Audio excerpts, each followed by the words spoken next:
رسول اللہ صلی اللہ علیہ وسلم نے فرمایا، جس شخص نے کسی مسلمان کی دنیاوی تکلیفوں میں سے کوئی تکلیف دور کی، اللہ تعالیٰ اس کی قیامت کی تکلیفوں میں سے کوئی تکلیف دور کرے گا،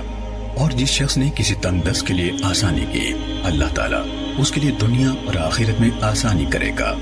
اور جس نے کسی مسلمان کی پردہ پوشی کی، اللہ تعالیٰ دنیا اور آخرت میں اس کی پردہ پوشی کرے گا، اور اللہ تعالیٰ اس وقت تک بندے کی مدد میں لگا رہتا ہے جب تک بندہ اپنے بھائی کی مدد میں لگا رہتا ہے، اور جو شخص اس راستے پر چلتا ہے جس میں وہ علم حاصل کرنا چاہتا ہے تو اللہ تعالیٰ اس کے ذریعے سے اس کے لیے جنت کا راستہ آسان کر دیتا ہے۔ اللہ کے گھروں میں سے کسی گھر میں لوگوں کا کوئی گروہ اکٹھا نہیں ہوتا، وہ قرآن کی تلاوت کرتے ہیں اور اس کا درس و تدریس کرتے ہیں، مگر ان پر سکینت یعنی اطمینان و سکون قلب کا نزول ہوتا ہے، اور اللہ کی رحمت ان کو ڈھانپ لیتی ہے، اور فرشتے ان کو اپنے گھیرے میں لے لیتے ہیں، اور اللہ تعالیٰ اپنے مقربین میں جو اس کے پاس ہوتے ہیں ان کا ذکر کرتا ہے،